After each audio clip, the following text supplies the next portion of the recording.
Madame, Monsieur, bonsoir. Bienvenue dans ce journal à la une de l'actualité. Les remerciements du président de la République au gouvernement pour l'ensemble des réalisations. C'était le dernier conseil des ministres de l'équipe actuelle. Ce mercredi, Alassane Ouattara dissout le gouvernement. Le chef de l'État qui a annoncé la formation d'une nouvelle équipe dans les prochains jours. Il a aussi rendu hommage à l'ex-premier ministre. La Comnat ALPC veut renforcer la lutte contre la prolifération et la circulation illicite des armes légères et de petit calibre. Un atelier régional se tient à Abidjan. La rencontre porte sur la coopération judiciaire et policière des pays de la CEDEAO. Des experts vont échanger sur les meilleures pratiques. La campagne 2020-2021 de l'ANACAD se déroule bien dans la région du handball. Le prix d'achat du kilogramme sur le terrain est en hausse. Il se négocie entre 305 francs et 320 francs CFA. Les producteurs s'en réjouissent. Cette augmentation est due à la qualité du produit et à la vente groupée pratiquée par les agriculteurs. Et puis le Premier ministre Benjamin Netanyahu arrive en tête des élections législatives en Israël. Cela ne lui garantit pas cependant de trouver une majorité pour former le prochain gouvernement. Les résultats extrêmement serrés ne devrait pas être connu de manière définitive et complète que le vendredi. Un conseil des ministres tenu ce mercredi au palais de la présidence, le premier après les législatives du 6 mars et le deuil national dû au décès du Premier ministre. Le gouvernement a d'ailleurs rendu hommage à Ahmed Bakayoko. Le président de la République annonce la dissolution du gouvernement après avoir remercié les membres, notamment pour la bonne tenue des législatives. Alassane Ouattara indique que dans les prochains jours, un nouveau Premier ministre sera chargé de proposer une nouvelle équipe gouvernementale. Je vous propose d'écouter le chef de l'État. Comme vous le savez, ce gouvernement a été mis en place en 2017, puis renouvelé par feu le Premier ministre Amadou Gon Coulibaly et ensuite par feu le Premier ministre Ahmed Bakayoko pour quelques ajustements. Je voudrais remercier chacune et chacun de vous pour l'important travail effectué au cours de ces dernières années. Et je voudrais tous très sincèrement vous féliciter également pour les bons résultats obtenus dans vos départements respectifs. Les élections législatives ont eu lieu le samedi 6 mars dernier dans un climat de paix avec la participation de tous les partis politiques significatifs. Je me réjouis vraiment de cette évolution. Alors, ce processus vient ainsi renforcer la démocratie dans notre pays avec un Parlement qui, pour la première fois en 20 ans, où siègent tous les partis politiques significatifs de notre pays.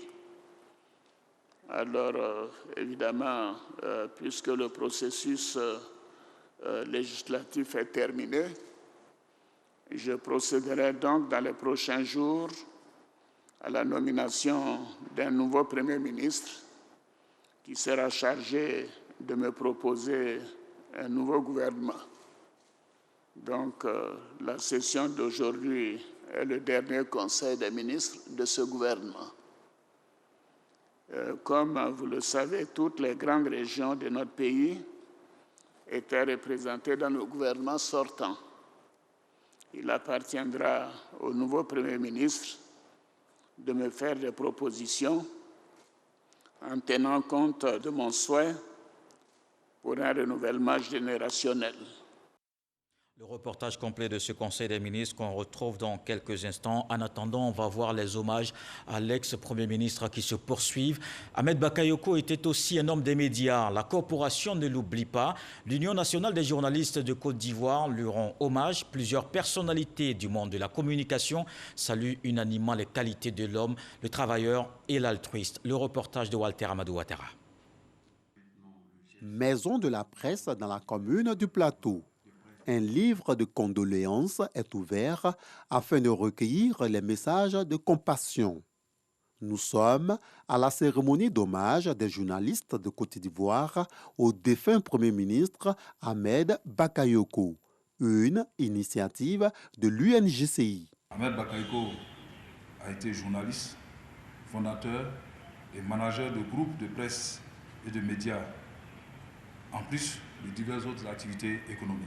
Nous lui rendons hommage pour le symbole de réussite qu'il a représenté pour toute la corporation des professionnels des médias. Aux intervenants de partager avec l'assistance le degré des liens qui les attachaient au Premier ministre Ahmed Bakayoko. Nous avons fait nos stagiaires ensemble. Il m'a dit l'aventure va se poursuivre aux Patriotes, que je te rappelle. Quelques mois après, il me fait rappeler. J'arrive, je suis aux Patriotes, je suis embauché et nous avons collaboré. Il m'a dit que l'aventure va se poursuivre. Mais il me laisse avec qui? Il me confie à qui? Je suis vraiment très affligé. Ami depuis 1990, Ahmed Bakayoko, je considérais comme mon petit frère jusqu'à sa disparition. La Côte d'Ivoire, vous avez perdu quelqu'un de très cher. Et au regard des défis qui se posent à la Côte d'Ivoire, on a plus intérêt à avoir de plus en plus des Africains comme ça, ouverts, qui parlent au-delà des frontières, qui parlent sans exclusion, qui écoutent. Nous avons perdu un homme d'exception. Quelqu'un qui a su donner sens à la vie et faire en sorte que tout le monde puisse garder l'espoir.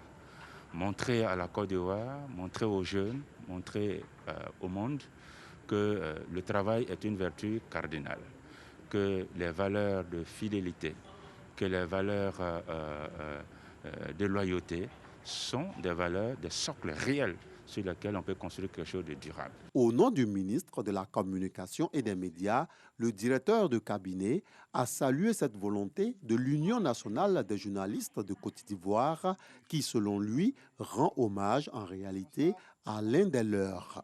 Le Premier ministre est l'incarnation d'un modèle de réussite de journaliste. Il a été journaliste. Il a exercé les plus hautes charges de l'État et cela, bien évidemment, mérite la reconnaissance et les hommages de sa corporation. Et en cela, vous avez pleinement raison de lui rendre cet hommage particulier. Et le ministre de la Communication s'associe pleinement. Relativement à cet hommage, la famille Bakayoko, par la voix de son porte-parole, a exprimé sa reconnaissance. Nous voulions vous dire surtout merci de l'avoir accompagné pendant tout ce temps. Car on a dit beaucoup de choses d'Ahmed, mais il faut aussi dire que tous ses amis l'ont motivé à faire de ses œuvres ce qu'il a réalisé. En la mémoire, au passage du Premier ministre Ahmed Bakayoko sur la Terre des Hommes, l'UNJCI a remis des articles de presse à son fils aîné, des reportages qui retracent l'histoire de l'appellation Golden Boy. Hors du pays, on pleure aussi Ahmed Bakayoko. La représentation diplomatique de la Côte d'Ivoire au Mali rend hommage à l'ex-premier ministre. Les autres ambassadeurs africains et européens ont aussi fait le piquet d'honneur. Didier Nguessa. L'ambassade de la Côte d'Ivoire au Mali rend hommage au Premier ministre Ahmed Bakayoko. Tour à tour, l'ambassadeur Bakayoko Cheikh Ibrahim et ses collaborateurs ont sacrifié à la tradition du piquet d'honneur et de la signature du livre des condoléances. Les ambassadeurs accrédités au Mali ont également présenté leurs condoléances au gouvernement ivoirien. Rappelons que la semaine nationale de deuil symbolisée par la mise en berne du drapeau national a pris fin le vendredi 19 mars dernier. Je vous le disais à l'instant, on revient sur cette information. Un conseil des ministres a tenu ce mercredi au palais de la présidence. C'est le premier après les législatives du 6 mars et le deuil national dû au décès du Premier ministre. Le gouvernement a rendu hommage à Ahmed Bakayoko. Le président de la République annonce la dissolution du gouvernement après avoir remercié les membres, notamment pour la bonne tenue des législatives. Le reportage de Jérôme Kofi Abolin. Nous sommes mercredi 24 mars 2021 et au palais présidentiel, c'est le Conseil des ministres qui a droit de citer. Rencontre qui, comme habituellement, a été présidée par le chef de l'État, le président Alassane Ouattara. Les nombreuses décisions qui ont été prises au cours de cette réunion, on peut en retenir quelques-unes à la suite du point presse dit par le porte-parole du gouvernement. À commencer par le projet de loi sur la signature d'une convention entre l'État de Côte d'Ivoire et l'Agence française de développement convention qui se chiffre à plus de 86 milliards de francs CFA est destinée à financer la formation et l'éducation. Au titre du ministère des Affaires étrangères, en liaison avec les ministères concernés, le Conseil a adopté un décret portant ratification d'une convention de crédit d'un montant de 86 milliards 127 millions de francs CFA conclue le 28 janvier 2021 entre l'Agence française de développement et la République de Côte d'Ivoire en vue du financement du projet de l'éducation, de la formation et de l'insertion des jeunes en abrégé DEFI 3. Le projet DEFI a pour objectif de favoriser l'accès des jeunes Ivoiriens à des parcours de qualification de base ainsi qu'à des compétences professionnelles orientées vers le développement social et économique. Dans la continuité des projets DEFI 1 et 2, le financement objet du projet DEFI 3 porte sur la construction de 58 collèges en zone périurbaine, l'investissement dans l'amélioration de l'enseignement des sciences avec la réhabilitation du lycée scientifique de Yamoussoukro et des équipements scientifiques, ainsi que la création d'un centre thématique moderne permettant de transformer et de valoriser les bioressources à l'université Peleforo-Gon Coulibaly de Korogo. Une autre décision, elle a été cette fois prise au titre du ministère de la Santé et de l'Hygiène publique relativement à la COVID-19. Pour le gouvernement, il faut aujourd'hui mettre un accent particulier sur la vaccination contre cette pandémie.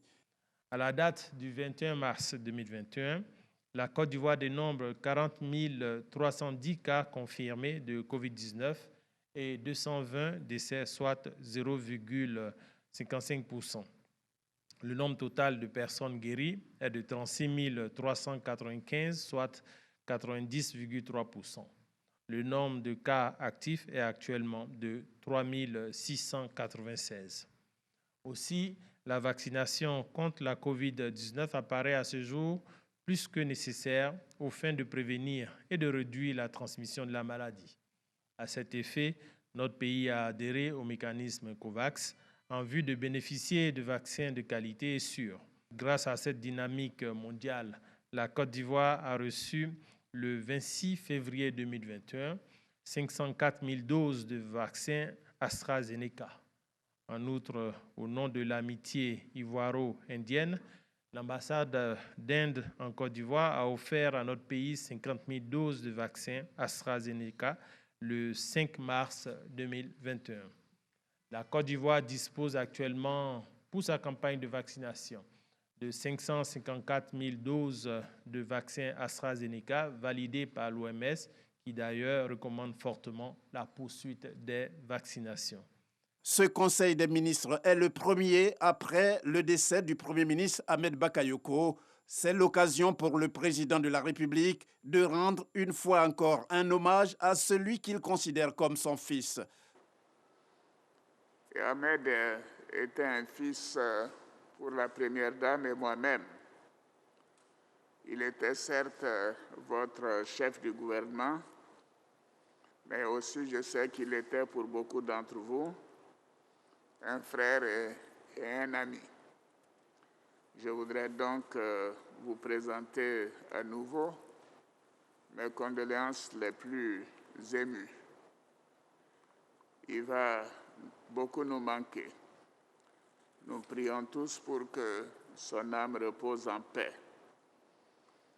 Et afin d'honorer sa mémoire, nous devons poursuivre le dialogue politique, le développement de notre pays avec engagement et détermination dans une Côte d'Ivoire apaisée et ouverte à tous. Idem pour le Premier ministre par intérim, Jérôme Patrick-Achi, qui a rassuré le président de la République quant à l'union sacrée autour de lui dans l'épreuve.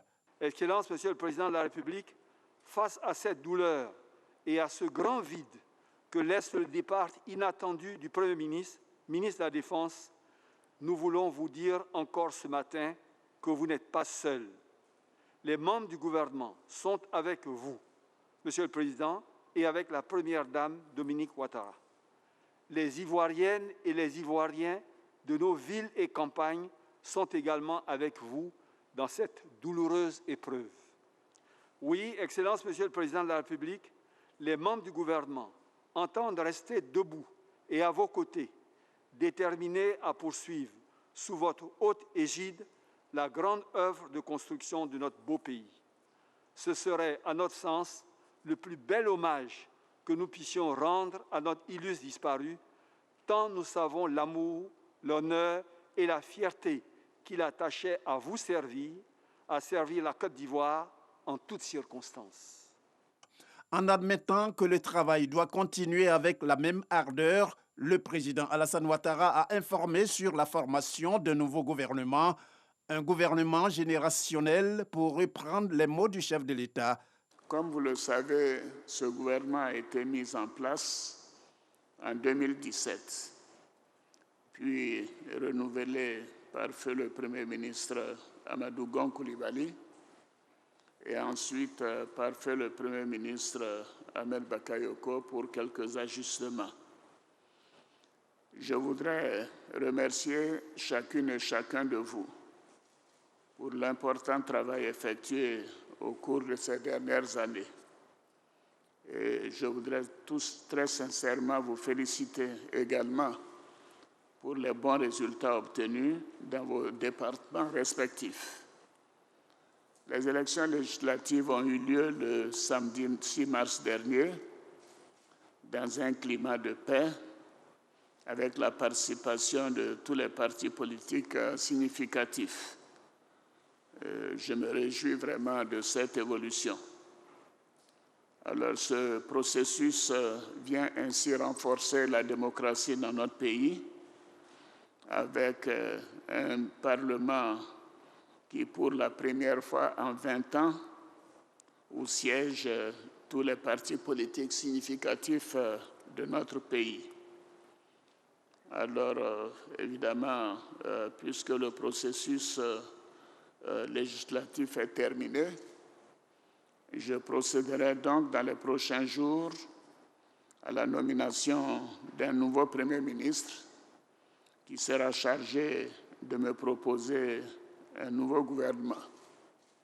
Donc, la session d'aujourd'hui est le dernier Conseil des ministres de ce gouvernement. Comme vous le savez, toutes les grandes régions de notre pays étaient représentées dans le gouvernement sortant. Il appartiendra au nouveau Premier ministre de me faire des propositions en tenant compte de mon souhait pour un renouvellement générationnel. Et toujours selon le président de la République, Alassane Ouattara, la mise en place du prochain gouvernement se fera dans la première semaine du mois prochain. Et au nombre des actifs de ce gouvernement sortant, allons dans la région de la Bagoué au nord de la Côte d'Ivoire. 140 jeunes du département de Kouto bénéficient de 63 millions de francs CFA, un montant pour les aider à initier ou accroître leurs activités. C'est le ministre Bruno Nabanye-Koné qui a remis les chèques aux bénéficiaires. Ami Sissoko. Dans la troisième phase du programme Agir pour les jeunes, 140 jeunes du département de Kouto bénéficient d'un montant de 63 millions de francs CFA. Les 40 premiers reçoivent leur chèque des mains du ministre de la Construction, du Logement et de l'Urbanisme, Bruno Nabanye-Koné, pour le financement de leurs projets. Nous ferons bon usage des prêts qui nous ont été octroyés et que nous les rembourserons dans le sérieux le plus total afin de préserver la chaîne de solidarité. Le programme Agir pour les jeunes, mis en œuvre par le ministère de la Promotion de la Jeunesse et de l'Emploi des Jeunes, est un dispositif de promotion de l'entrepreneuriat dédié au financement des projets de jeunes ivoiriens âgés de 18 à 40 ans. Les financements vont de 100 000 à 1 million de francs CFA pour les projets individuels et jusqu'à 2 500 000 francs CFA pour les projets collectifs.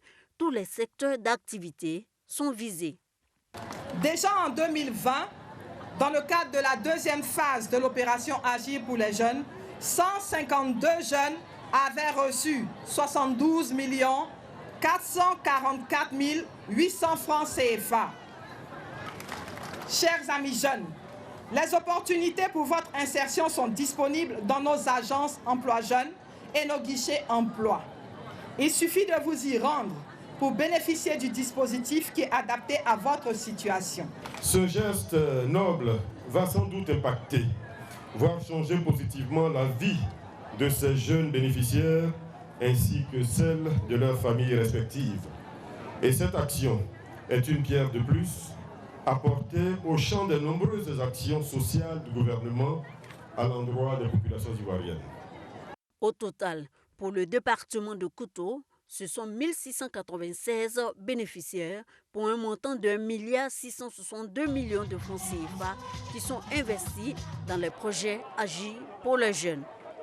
On agit également pour un environnement de sécurité. La communauté LPC veut justement renforcer la lutte contre la prolifération, la circulation illicite des armes légères et de petit calibre. Une rencontre régionale se tient à Abidjan. Elle porte sur la coopération judiciaire et policière des pays de la CEDEAO. Laure Goretti et Moussa Konati. Environ 8 millions d'armes légères et de petit calibre circulent illicitement dans les États ouest-africains, selon la CEDEAO. Le phénomène occasionne l'instabilité et la montée de l'extrémisme violent. Avant, on ne parlait pas de terrorisme dans notre sous-région. Aujourd'hui, cet aspect est arrivé. Donc, des armes aussi sont là. Avant, il y avait des petites criminalités, de vols à main armée, des choses comme ça, qu'on pouvait endiguer. Mais maintenant, même les vols à main armée se font avec des kalachnikovs. D'où viennent ces kalachnikovs-là? Il faut le savoir. Aujourd'hui, nos artisans sont devenus des experts dans la fabrication. Vous pouvez faire difficilement la différence entre une arme Kalachnikov de Chine et puis une arme Kalachnikov fabriquée par les artisans. C'est que la crosse qui change et qui vous permet de savoir, sinon tout est pratiquement parfait. Il faut lutter au plan national, au plan international également. C'est une condition indispensable pour avoir de l'efficacité et mieux combattre la circulation illicite des ALPC. La lutte contre la prolifération des armes légères et de petit calibre demeure un défi collectif à relever. C'est l'objectif de cette rencontre initiée par la Comnat ALPC avec l'appui de l'ONG Cogenta et l'Union européenne. Il s'agit d'élaborer une stratégie commune afin de venir à bout de ce fléau. Il y a plus que 600 millions d'armes qui circulent au monde entier et qui sont à l'origine de la quasi-totalité des conflits. Ce n'est pas les armes lourdes, c'est les armes légères. Et aussi bien à l'origine de tout ce qui est banditisme, terrorisme, le national, transnational, les coupeurs de route. Tout le monde utilise les armes légères parce qu'on peut les porter facilement. Pour l'Union européenne, ça va de soi qu'on s'inscrit dans cette lutte parce que ça contribue à la paix. Cet atelier est donc un partage d'expériences sur les actions de lutte contre la circulation et l'usage abusif des armes légères et de petit calibre. Le ministre de l'Intérieur et de la Sécurité se réjouit de l'initiative. La complexité du contrôle du trafic et de la circulation illicite des armes légères de petit calibre, ajoutée aux difficultés liées à la prévention de la violence armée, représente des défis qui, s'ils ne sont pas relevés, peuvent nourrir le terrorisme. Mais la mutualisation des réflexions et des moyens dans une synergie d'action nous permettront d'y remédier. Coopération policière et judiciaire dans la lutte contre la prolifération et la circulation illicite des armes légères et de petit calibre, c'est le thème de cet atelier. Il se tient sur 4 jours et réunit des experts venus des pays de la CEDEAO. Un atelier régional sur la lutte contre la prolifération et la circulation illicite des armes légères et de petit calibre en place à une autre lutte, celle contre la Covid-19. La pandémie n'est pas terminée. On continue de respecter les mesures barrières.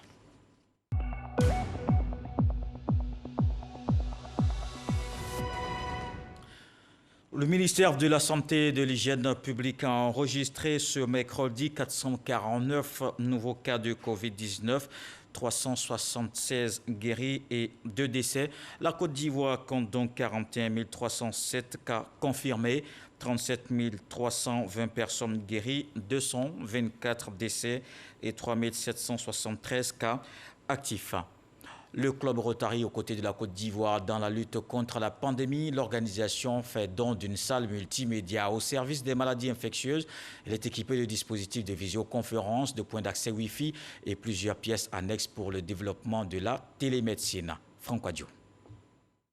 Une salle multimédia pour soutenir la télémédecine et la recherche au sein du service des maladies infectieuses du CHU de Treichville. Le don à hauteur de 20 millions de francs CFA est fait par le Rotary Club et ses partenaires. L'initiative découle des résolutions de la 38e réunion des intervilles du Rotary Club de Côte d'Ivoire tenue récemment à San Pedro. Au niveau de l'ensemble des 36 clubs de la Côte d'Ivoire, nous sommes heureux de pouvoir offrir cette salle-là qui va permettre de pouvoir lutter plus efficacement contre la Covid-19 en Côte d'Ivoire. Dispositif de vidéoconférence, point d'accès Wi-Fi et des salles annexes pouvant contenir une quarantaine de personnes. Les acteurs engagés dans la lutte contre la Covid, notamment le SMIT, apprécient l'action. Donc ce centre de recherche est pour tout le monde en ayant comme socle les maladies infectieuses et tropicales.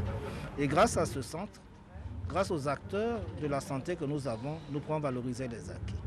La salle multimédia, c'est un deuxième point. J'ai dit que nous sommes enseignants-chercheurs. Donc le mot enseignant veut dire formateur, mais aussi formé. Donc grâce à la salle multimédia, dans le cadre de la Covid, les enseignements présentiels, bien sûr, devront continuer, mais les enseignements à distance, sous forme d'enseignement hybride, bien sûr, que l'on pourra faire en présentiel, nous permettront d'échanger nos expériences, de former. Au-delà du don, il s'agit aussi pour l'organisation de célébrer les acteurs.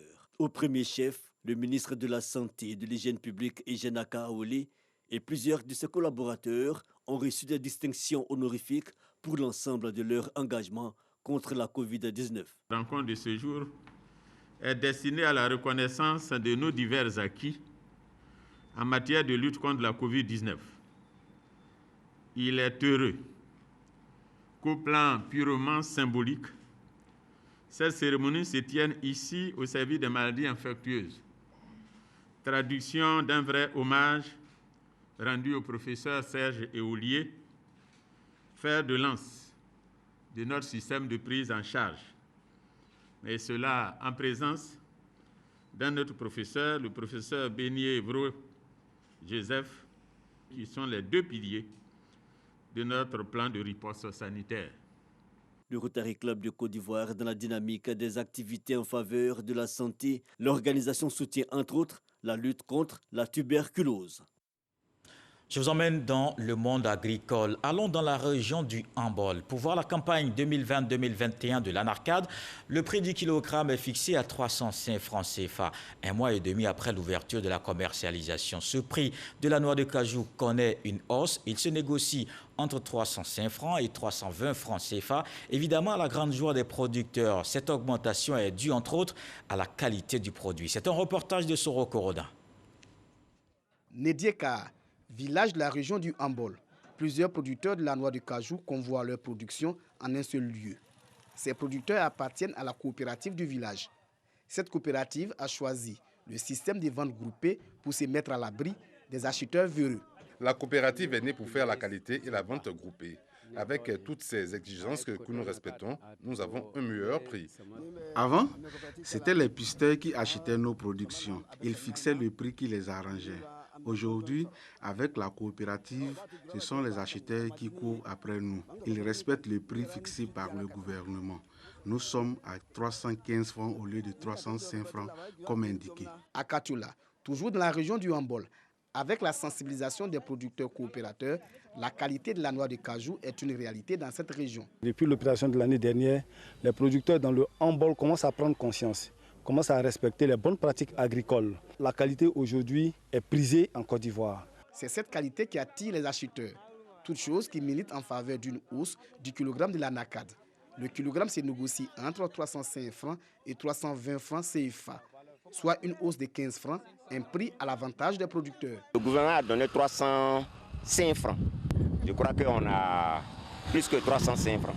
Aujourd'hui, nous sommes en train de payer le produit à 320 francs. Puisque c'est un produit regroupé, c'est pour une coopérative. Donc les coopérants ont 315 francs et maintenant les 5 francs c'est pour la coopérative. La qualité de la noix de cajou et le système de vente groupée sont deux exigences du Conseil du coton et de l'anacade pour maintenir ou augmenter le prix borchant de l'anacade à l'amorce de chaque campagne. La vente groupée, elle incite les producteurs à d'abord traiter le produit.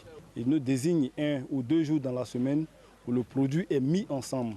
L'acheteur vient regarder la qualité à sa convenance et ils payent le produit. Nous insistons tous les autres villages à s'organiser en coopérative pour qu'ils puissent vendre leurs produits en vente groupée. Il y a un adage qui dit que plus vous êtes ensemble, plus vous êtes fort. La région du Hambol est la deuxième zone de production de l'anacarde avec 99 000 tonnes. La campagne écoulée derrière la région du Béré. Pour cette campagne, 50 000 tonnes sont déjà collectées dans le Hambol. Dans le reste de l'actualité, le Premier ministre Benjamin Netanyahou arrive en tête des élections législatives en Israël. Cela ne lui garantit pas cependant de trouver une majorité pour former le prochain gouvernement. Les résultats extrêmement serrés ne devraient être connus de manière définitive et complète que vendredi. À l'heure actuelle, il semble que les deux grands blocs ne puissent pas mettre sur pied une coalition sans l'aide d'un parti islamique. D'après les sondages des chaînes israéliennes, les troupes de Benjamin Netanyahou ont obtenu entre 31 et 33 sièges sur les 120 du Parlement. Et voilà qui met un terme à ce journal. Merci de l'avoir suivi. Retour de l'actualité 23h avec Marine Conéan ce soir. Le sage nous apprend que là où on met une calebasse d'huile, on ne jette plus de pierres. Dieu le voulant, on se retrouve demain.